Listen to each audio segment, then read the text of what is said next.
I remembered when I was called by the TEDx team that I was going to be speaking here today. I was really excited. It was the highlight of my year. So to begin my preparation, I went to YouTube and I started watching all the inspirational TEDx speakers. And TED is not new to me. It was introduced to me by my late friend, Najib, who would have been very proud to see me here on this stage today.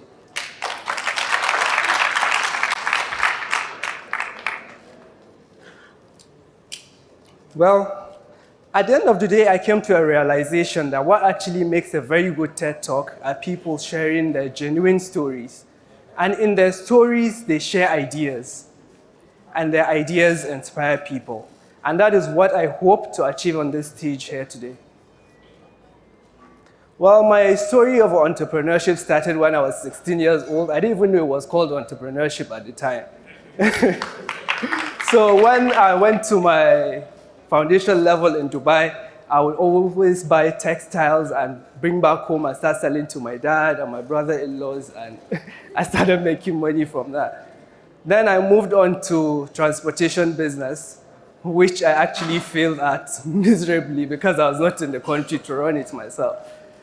Well, together with a friend of mine, we knew that we were entrepreneurial-minded and the whole 9-to-5 was not for us. So we started looking at industries and sectors we could venture into when we returned back home.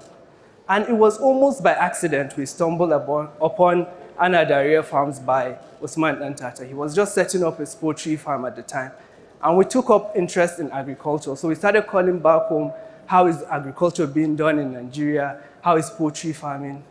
And we were at the right place at the right time because the current government just came into power and they were ready to diversify the Nigerian economy into a non-oil sector. And agriculture was the main priority. So upon coming back home, I was really excited to start telling people that I was close to that I'm going to venture into farming. I was really excited. And when I told them, they would be like, agriculture. What do you know about agriculture?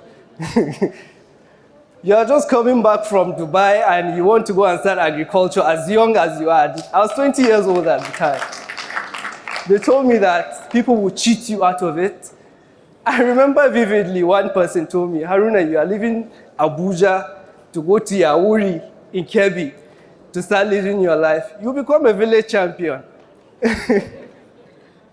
Well, just like that, I started thinking to myself, Kai, these people are telling the truth. What do I know about agriculture? The only time I've seen farms is when we were traveling across Nigeria. And I started, all the outside voices started getting into my head, and just like that, I had given up. I remember I told my mother that, Mama, I don't want to do this agriculture again. I'll go back and do my master's in September.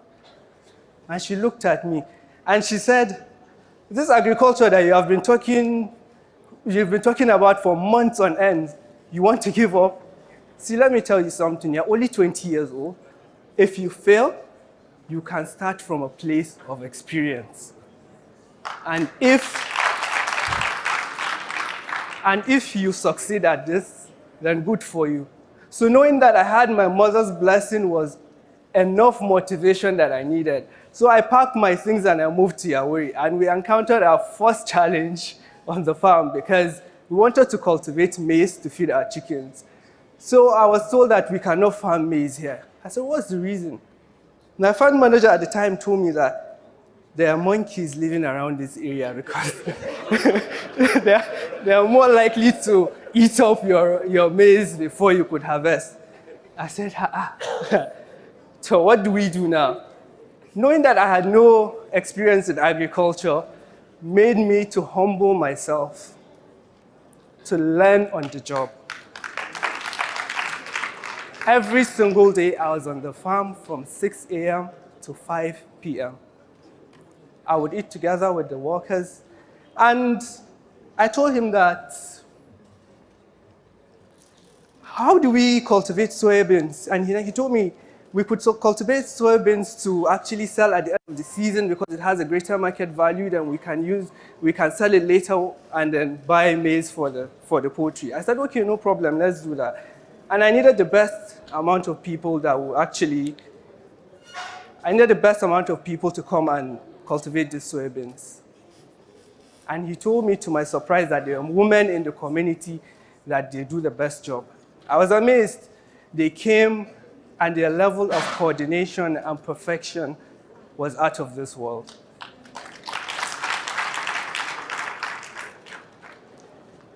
At the end of the 3 days that we worked with them, we paid them, and I was on the farm, and I could see how much it meant to them. I knew that some of them will go on to fund their own farms. I know that some of them will go on to support their children. And that was the moment I knew that I was onto something that was much greater than myself.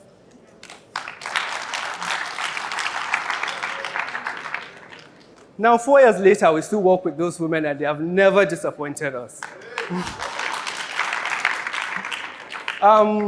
Now, moving to harvest, we wanted to incorporate the older Almajiri students into agriculture. So I told my farm manager, let's go and have an agreement with their teacher. We're going to pay them and then we're going to give them breakfast and lunch and transport them from their schools to the farm. And then we worked with them for a period of 2 weeks, and they were really hardworking. So at the end of that 2 weeks, I remember they came to me and they said, do you have any other work for us? And I said to them, no, I'm also going back to Abuja tomorrow. And I could see how heartbroken those children were. They're youths just like me, and they were willing to work. So which brings me to my next point. In Nigeria, we have a current population of 201 million Nigerians, and the numbers are growing. And by the year 2050, we're more likely to double that number to about 400 million. And the current generation, I mean, if you look at it now, it's always the older generation that are involved in agriculture. And there is a need for youth to venture into agriculture for the sustainability of our future. Because if we don't, we're more likely to suffer these consequences. Which brought me to my next idea. I was like, okay, since these youths are willing and we have a few hectares to spare, I am going to fund them with free land, free seeds, free fertilizer, and free herbicide. And we worked alongside with them for 4 months, and at the end of that 4 months, the results we got were amazing. So I remember after harvest, one of them came to me and he told me that I am going back home to get married. And another one of them came to me and told me that I need your phone number and your Instagram handle. I was wondering, my Instagram handle, he told me, yes, I bought a smartphone. It was a Samsung. And then that was when it also made me realize that these are youths just like me, interested in the same things. And fast forward to this year, before I could move back to my farm, this same set of youths, they've already gone back to the farm, done their land clearing, land preparation, and they're about cultivating. This only showed me that these are youths that have the drive and the determination to take small-scale agriculture to a commercial level. Now, on the other hand, we have other youths that have been reaching out to me on my social media page. A lot of youths are interested in agriculture, possibly from seeing what I do, or from seeing what I have been able to achieve. And ever since, we've given out more than 1,000 free consultancy, and which inspired us to start up a platform called Her First Post, which is a podcast that actually hosts entrepreneurs from different sectors in Nigeria to come and share their success stories, their struggle, and how they were able to overcome them.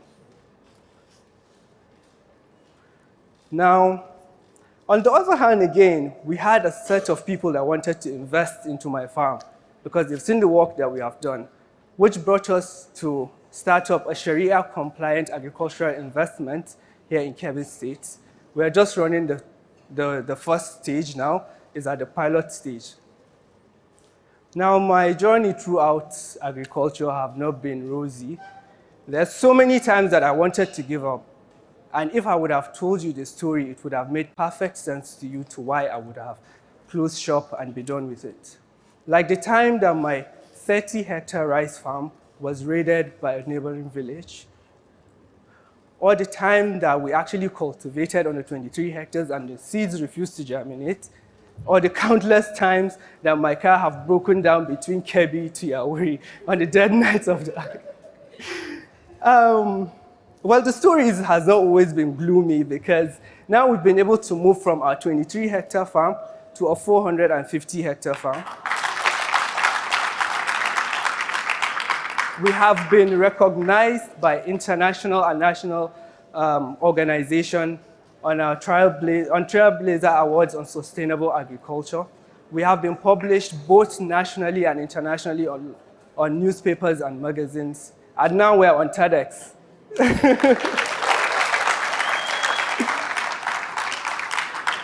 Now, our motto in Hafaz has always been improving lives, improving agriculture, which is the reason why we're giving back to our community this September by sending 1,500 kids back to school.